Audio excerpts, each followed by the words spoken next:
Estamos aquí reunidos con el padre Víctor Codina, sacerdote jesuita, es teólogo, filósofo, doctor en teología. A sus 51 años llegó a América, fue profesor en la Universidad Católica San Pablo de Cochabamba, Bolivia, y alternó este trabajo académico en los barrios populares. Ha publicado varios libros y es uno de los precursores de la teología de la liberación. También ha dado su aporte a la teología india. Luis Padre, bienvenido a este espacio. Le agradecemos enormemente el haber aceptado esta invitación, Padre Víctor. Muchas gracias y un saludo a todos. Bueno, Padre Víctor Codina, vamos a iniciar entonces compartiendo su experiencia. La primera cosa que le quiero preguntar es ¿qué lo motivó a tomar como opción la reflexión teológica desde los medios populares y los indígenas? Bueno, yo estudié teología moderna antes del Vaticano, y el Vaticano mismo, aunque Juan XXIII había hablado de que el centro del Vaticano tendría que ser la Iglesia de los pobres, el Vaticano II fue un concilio excesivamente moderno, es decir, quizá europeo, eurocéntrico, y el tema de los pobres no sale en el concilio más que el Lumen Gentium 8 y Gaudium et Spes 1. Entonces, a mí esto me ha dejado como insatisfecho. Y entonces yo, por experiencias que he ido teniendo, he ido descubriendo que la visión del concilio era excesivamente vertical, desde arriba, desde la teoría, que no partía tanto de la realidad. Donde parte más es en Gaudium et Spes, que está más abierto. Pero aún así hay como una visión mucho más eurocéntrica. El problema es la secularización, el problema es el ateísmo. Entonces, me parece a mí que poco a poco uno va descubriendo que este punto de partida es insuficiente. Yo he tenido muchas experiencias con el tipo social. Estando en Alemania, trabajé con los emigrantes españoles y vi que aquello era otra realidad diferente de la que oficialmente aparecía. Y también yo viajé a Bolivia varias veces desde el año 71. Coincidió con el surgimiento de la teología de la liberación. Yo asistí a una reunión importante, quizás de las primeras más oficiales en el Escorial, el año 72. Después mi congregación, que es la Compañía de Jesús, el año 74 tuvo una asamblea, una congregación, donde se hizo la opción por la fe y la justicia. Otra cosa que me impactó es que un compañero mío que estaba en Bolivia, Luis Espinal, fue asesinado el año 80, 2 días antes de Monseñor Romero. Después, el año 89, fue asesinado en La Curia y sus compañeros, que también habían sido compañeros míos. Yo también había dado clases en El Salvador. Entonces, todo esto a mí me abrió los ojos y me hizo ver que realmente una teología que no partiera de la realidad y que no partiera de los pobres era una teología que no respondía a los valores evangélicos de Jesús de Nazaret. Entonces, eso supuso un cambio en mi modo de sentir y de hacer teología.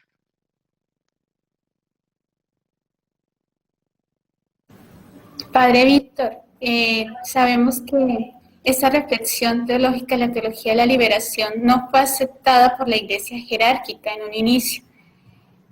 A nivel personal, ¿cuál fue la mayor dificultad a raíz de esa opción teológica?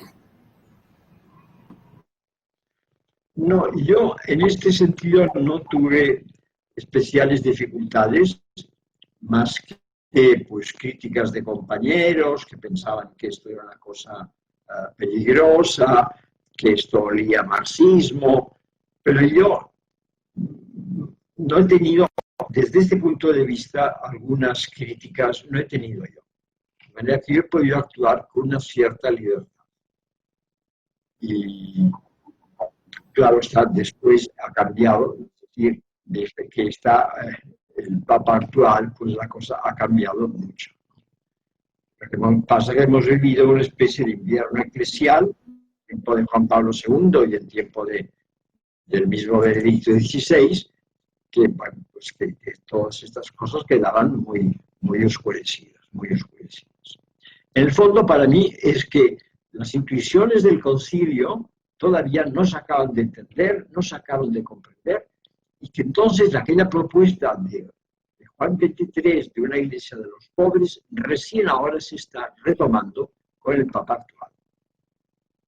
Entonces, esto ha supuesto un cambio de mentalidad en todos, en mí y en todos, para acercarnos a esta realidad. Bien. Padre Víctor, una experiencia de los que a veces acompañamos al pueblo indígena, al pueblo pobre, es que no se ven los resultados. La cotidianidad a veces parece que el trabajo es estéril. ¿Cómo hizo usted para acompañar al pueblo, hacer teología, vivir teológicamente, aun cuando a veces no se veían resultados? ¿Cómo hizo para mantenerse firme en esta opción? Bueno, yo creo que es un trabajo lento, es un trabajo de acompañar, de formar, pero que es gratificante y que en el fondo el pueblo nos enseña a nosotros también la teología, o sea, el pueblo nos evangeliza, y aunque no son grandes cantidades, siempre se crean comunidades y grupos que, aunque sean minoritarios, están viviendo ya valores evangélicos. O sea que, en este sentido, yo nunca he tenido un gran desengaño ni una gran desilusión. Yo nunca pensaba que todo fuera a cambiar así instantáneamente, sino que son procesos, es la pequeña semilla, es el grano de mostaza, es la levadura que está en la base. Y esto ya irá dando sus frutos. Padre Víctor, ¿en qué consiste su propuesta de empalmar teología y espiritualidad, teología y pastoral, teología y vida, fe y justicia? Bueno, yo creo que hay que partir de que este tipo de teología oficial, clásica, moderna, divide muchísimo la realidad, ¿no? entre historia y escatología, entre cuerpo y alma, entre cielo y tierra, entre lo espiritual y lo material. Entonces, claro, se crea un tipo de reflexión sumamente dualista y únicamente espiritualista, como si las dimensiones de la fe, de la salvación, de la gracia, no tuvieran que tener su dimensión histórica presente en el día a día de cada día. Entonces, el descubrir que la propuesta de Jesús es una propuesta de vida y que la vida es algo integral, que incluye desde lo más pequeño, que es el pan de cada día, hasta la vida divina, pero que estas cosas son inseparables. Y que si, como dice Casaldalia, que ha muerto, pues recientemente solo hay dos absolutos, decía él, Dios y el hambre. Y donde hay pan, allá está Dios. Por tanto, una teología que separe pan y Dios, una teología que separe de Dios el misterio de Dios de la realidad, no es una teología cristiana. Por tanto, lo que hay que hacer es volver a Jesús de Nazaret, con toda su realidad, con todas sus implicaciones, y al Espíritu de Jesús, que nos hace a nosotros también vivir según su mismo estilo, a través de la historia y a través de la Iglesia.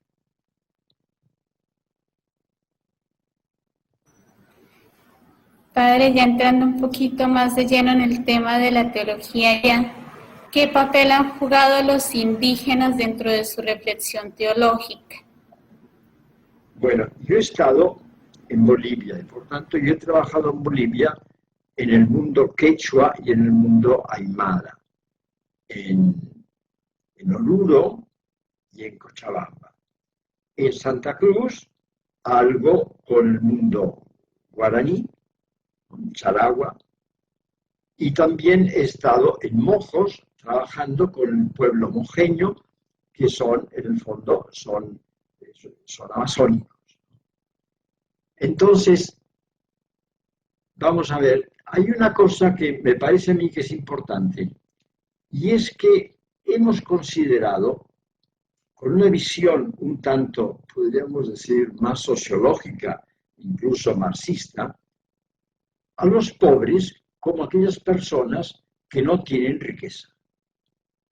Entonces, se trata de una visión de arriba abajo, en la cual nosotros les vamos a ayudar a que salgan de su riqueza y a ser la voz de los sin voz, etc.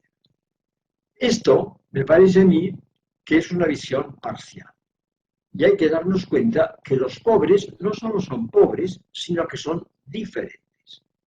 Y con esta diferencia hay una riqueza ancestral, anterior al cristianismo, fruto del espíritu, que es una sabiduría que nos tiene que evangelizar a nosotros y que por tanto cambia nuestro concepto de evangelización, nuestro concepto de misión, cambia todo, ¿no?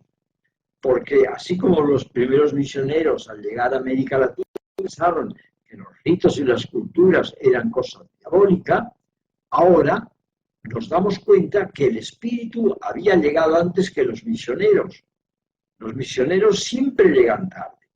Y en esta riqueza de la sabiduría de los pueblos indígenas, con sus limitaciones, como también tenemos los cristianos en nuestra fe, hay algo que es del Espíritu de Dios, de Jesús, de una sabiduría que nos hace bien a nosotros. Lo que dijo Casaldáliga de Romero, que los pobres le evangelizaron, que los pobres le enseñaron a leer el Evangelio, creo que vale para todos nosotros cuando tratamos con estos grupos indígenas, ¿no? Quechuas, aymaras, guaraníes o amazónicos. No se evangelizan. Entonces también aquí yo creo que hay que cambiar muchas cosas, ¿no? Muchas cosas. Y aquí también yo creo que ha intervenido positivamente la experiencia dentro de la teología de la liberación de la escuela que se puede llamar Argentina, donde tiene una visión del pueblo con mucho cuidado a respetar su cultura, su religiosidad, la religiosidad popular, etc. Yo creo que en esto el Papa también participa de esta visión. Y creo que esto ayuda para elaborar una teología indígena. Convertirse el contexto del COVID-19 en una oportunidad para volver de los ancianos indígenas. Bueno, yo creo que esta pandemia ha hecho que volvamos a lo esencial. Pues esta pandemia, querido, nos lleva a que nos centremos en lo esencial. Y por tanto, los temas vitales, el sentido de la vida, el sentido de la muerte, el respeto a la naturaleza, el amor, la justicia, todo esto son temas que aparecen ahora con mucha fuerza.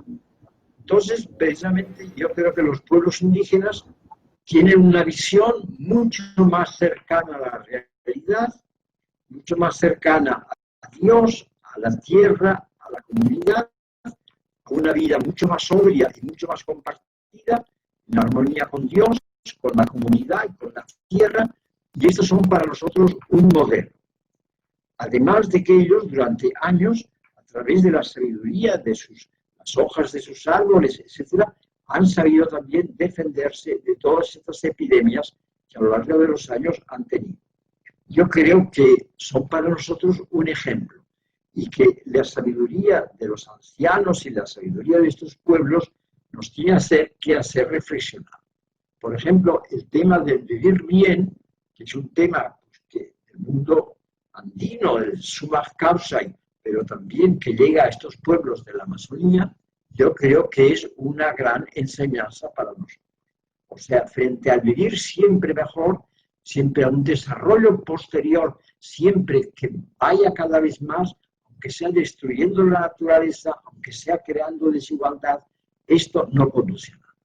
Es decir, estamos todavía bajo el ámbito de un capitalismo, de una economía neoliberal que mata a la población, mata a la tierra, destruye todo.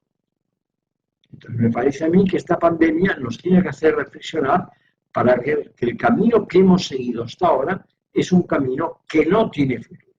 Y los indígenas, que en parte son víctimas de esta pandemia también, porque se la hemos contagiado, pues también los que nos enseñan es a cambiar el estilo de vida de nosotros.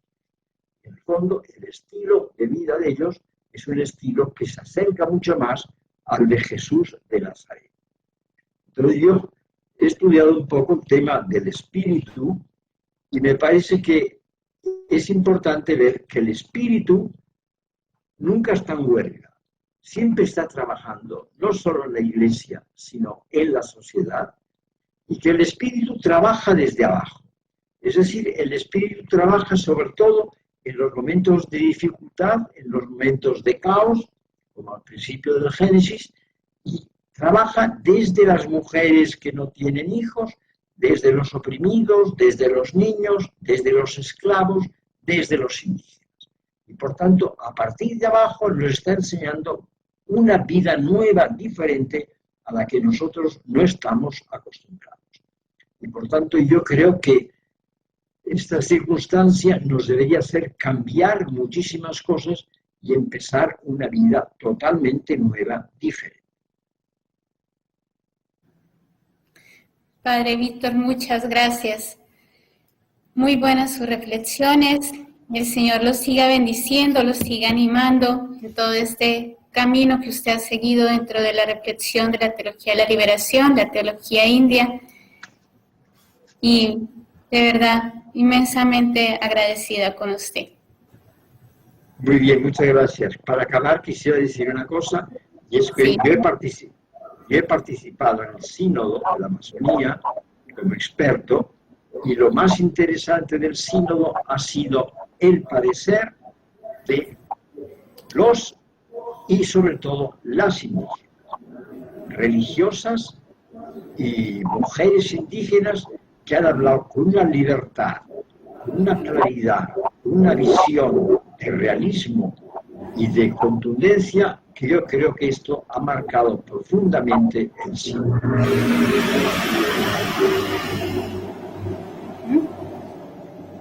Sí. Bueno, Padre, nuevamente mi Dios le pague por todas sus reflexiones, por el tiempo que nos ha dedicado en esta mañana. Muy bien, pues yo agradecido también, a pesar de las dificultades, espero que algo haya quedado de esto. Claro que quedó mucho, Padre, de verdad que sí. Usted es un pozo de sabiduría. No, muy bien, pues muchas gracias y que les vaya bien. ¿Con qué pueblo estás trabajando tú? En este momento estoy trabajando con el pueblo Yupa, Padre, en el Cesar, en Colombia. No es un pueblo amazónico, tiene más parecidos con el pueblo andino, porque de hecho estamos dentro de la cordillera andina. Sí, muy bien, muy bien. Pues mucho éxito y que el Señor te bendiga en tu trabajo. Muchas gracias, Padre. Muchas Bueno, gracias. chao, muy buenas tardes.